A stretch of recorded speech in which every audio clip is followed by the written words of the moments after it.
So guys आज के इस वीडियो में हम बात करने वाले परमाणु क्या है, परमाणु का इतिहास देखेंगे, परमाणु की संरचना देखेंगे, परमाणु में उपस्थित मौलिक कण देखेंगे, लास्ट एंड फाइनल हो जाएगा परमाणु की त्रिज्या। यानी कि डिटेल हम परमाणु के बारे में डिस्कस करने वाले हैं। जो कि आपको डाउट होगा परमाणु कैसा होता है, कैसा होना चाहिए एंड कहाँ होता है, सारा डिटेल तो इस वीडियो में क्लियर हो जाएगा। तो वीडियो पर एंड तक बनेगा और पहली बार आए चैनल को सब्सक्राइब करना बोले। सो गाइस वीडियो को स्टार्ट करते हैं। तो सबसे पहले बात आती है परमाणु क्या है।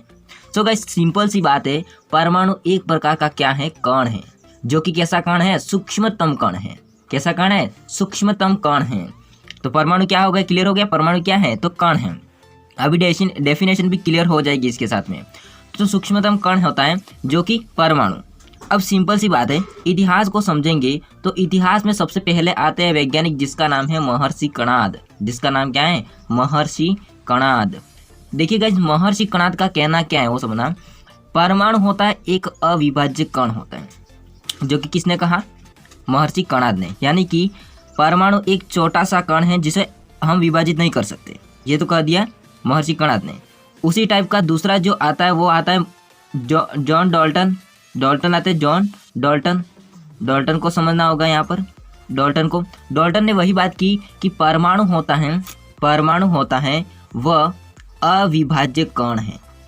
लेकिन यहाँ पर इसने डेफिनेशन भी साथ में बता दी कि वह छोटे से छोटा कण जिसे हम और अधिक विभाजन नहीं कर सकते। डेफिनेशन क्या हो जाएगी, वह छोटे से छोटा कण जिसे और अधिक विभाजन नहीं कर सके उसे हम क्या कह सकें, परमाणु कह सकें। क्या कह सकते हैं, परमाणु कह सकते हैं। यानी कि यह जॉन डाल्टन ने कहा। देन दूसरी बात क्या की कि परमाणु होता है वो रासायनिक अभिक्रिया यानी कि केमिकल रिएक्शन जो होती है गाइज, उसमें ये क्या करता है, भाग लेता है। यानी कि परमाणु होता है वो रासायनिक अभिक्रिया में भाग लेता है। देन परमाणु से मिलकर, यानी कि हम कह सकते हैं कि पदार्थ की प्रत्येक वस्तु या पदार्थ होता है वो परमाणु से मिलकर बना होता है। क्या, प्रत्येक पदार्थ होता है वो परमाणु से मिलकर बना होता है। तो यहाँ पर परमाणु होता है, नीचे देखिए कुछ यहाँ पर समझाता हूँ। सो यहाँ परमाणु होता है वो परमाणु से मिलकर, बहुत सारे परमाणु मिलकर क्या बनाते हैं, या दो परमाणु मिलकर अणु बनाते हैं। एंड अणु मिलकर के क्या बनाते हैं, यौगिक बनाते हैं। एंड यौगिक मिलकर क्या बनाते हैं, द्रव्य या फिर हम कह सकते हैं पदार्थ। क्या कह सकते हैं, पदार्थ बनाते हैं। देखिए हम पदार्थ को देख सकते हैं, यहाँ पर परमाणु को हम नहीं देख सकते, सो ये तो हो जाएगी परमाणु की संरचना। लेकिन यहाँ पर बात क्लियर नहीं होती संरचना में, ये तो केवल इनकी, यानी कि हम बात करेंगे इसके कण की स्ट्रक्चर बात हो रही है, यानी कि सिंपल सी अनुमान लगाए ऐसा होता है परमाणु। देन हम बात करेंगे परमाणु की रियल संरचना के बारे में। सो गाइस नीचे देखना। तो गाइस परमाणु की संरचना की बात करेंगे हम, तो परमाणु कुछ इस टाइप का होता है। यहाँ पर इस टाइप का बताया, परमाणु इस टाइप का होता है। देखो परमाणु से लेकर के बात की थी परमाणु की संरचना के बारे में, एक तो जे थॉमसन ने की थी, इसका आ जाएगा रदरफोर्ड ने की थी, एंड लास्ट हो जाएगा बोर ने की थी, एंड लास्ट हो जाएगा सोमरफील्ड लास्ट, वो ये है last, Sommerfeld. So guys J Thomson, Rutherford, bore, इसका डिटेल वीडियो बना चुका हूँ। तो ये वीडियो के एंड स्क्रीन में देख सकते हैं या फिर लिंक डिस्क्रिप्शन में मिल जाएगा, देखना ना भूलें।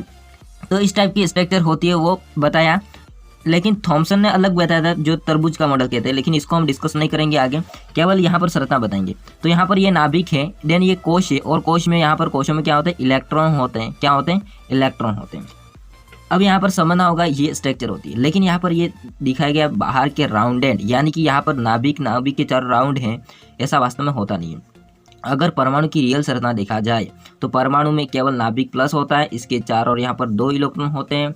देन इसके साइड में कितने इलेक्ट्रॉन होंगे, 8 इलेक्ट्रॉन होंगे। यानी कि कुछ इस टाइप का होता है परमाणु। कितने इलेक्ट्रॉन होंगे, 8, 1 2 3 4 5 6 7 और ये लास्ट फाइनल 8।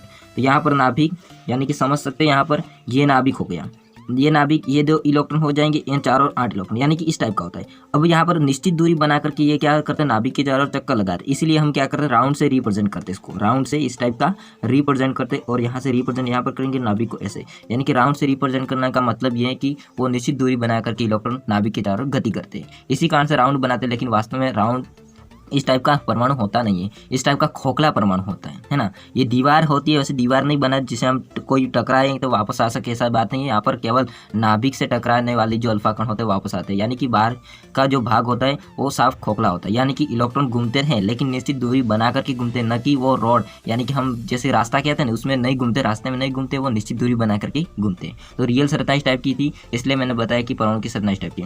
इसने बात रदरफोर्ड ने अच्छी बात की थी एंड सोमरफील्ड ने कहा था कि दीर्घवर्ताकार होता है, यानी दीर्घवर्ताकार जैसे कि आप देख सकते हैं अंडाकार जिसको हम कह सकते हैं।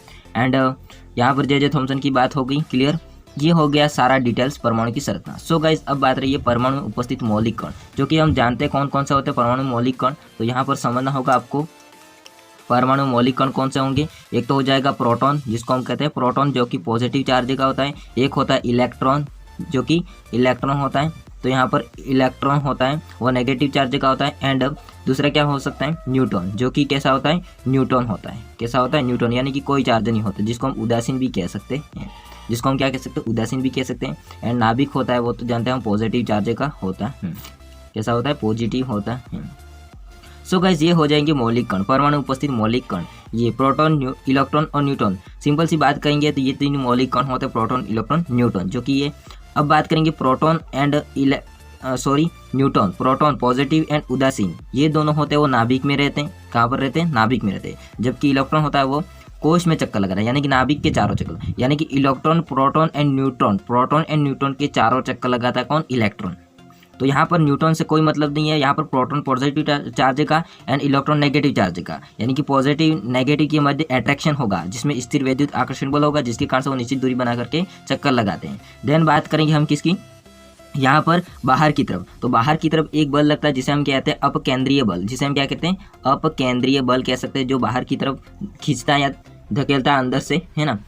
सॉरी गाइस, अंदर से नहीं धकेलता, बाहर की तरफ खींचता है और अंदर की तरफ खींचता है स्थिर वैद्युत आकर्षण बल, जिसके कारण से वो इलेक्ट्रॉन अपनी निश्चित दूरी बना करके क्या करते हैं गति करते हैं, न कि राउंड होता है, न कि रास्ता होता है उनका, जो कि खोखला होता है ना परमाणु। सो यहाँ पर ये बात क्लियर हो जाती है। देखिएगा जब परमाणु की त्रिज्या की बात करेंगे, यहाँ पर परमाणु की त्रिज्या को हम नैनोमीटर से नापा जाता है। किससे नापा जाता है नैनोमीटर से, एनएम से नापा जाता है, नैनोमीटर से इसको परमाणु की त्रिज्या को नापते हैं। यहाँ पर गाइज यहाँ पर ये इसकी त्रिज्या यहाँ पर क्लियर नहीं है, क्योंकि यहाँ पर परमाणु की त्रिज्या निश्चित नहीं होती, क्योंकि वो तत्व पर निर्भर करती है। किस पर निर्भर करती है तत्व पर निर्भर करती है गाइस, तत्व पर निर्भर करती है, यानी कि अलग अलग तत्व। तो हाइड्रोजन की परमाणु त्रिज्या की बात करेंगे बहुत ही कम होती है। इसके बाद हम बात करेंगे पोटेशियम की, पोटेशियम होता है उसकी देखा जाए तो पोटेशियम की बहुत ज़्यादा होती है, यानी कि तत्व पर निर्भर करती है परमाणु त्रिज्या। यानी कि हम सिंपल सी बात करेंगे परमाणु की त्रिज्या निश्चित नहीं होती है, अलग अलग परमाणु की अलग अलग त्रिज्या होती है, देन नैनोमीटर से इसको नापा जाता है। सो गाइस यहाँ पर देख सकते हैं परमाणु क्या होता है, कौन होता है सूक्ष्मतम। एंड इतिहास की बात करेंगे तो महर्षि कणाद, जॉन डाल्टन, इसके बाद Thomson, Rutherford, Bohr and Sommerfeld. इसके बाद यहाँ पर परमाणु का इतिहास कंप्लीट होता है।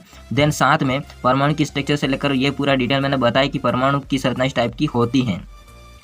दीर्घ वर्ताकार होती है वो किसके अनुसार होती है सोमरफील्ड के अनुसार होती है। देन परमाणु उपस्थित मौलिक कण, जो कि आप देख सकते हैं यहाँ पर मैंने लिख भी दिया। देन परमाणु की त्रिज्या निश्चित नहीं होती, अलग अलग तत्व की अलग अलग परमाणु त्रिज्या होती है। सो आई होप कि ये वीडियो अच्छा लगा और प्लीज़ वीडियो को लाइक करना, चैनल को सब्सक्राइब नहीं किया सब्सक्राइब करना ना भूले। सो गाइस यही एंड करते वीडियो को और अगले मिलते हैं नेक्स्ट वीडियो, तब तक के लिए बाय, जय हिंद, वंदे मातरम।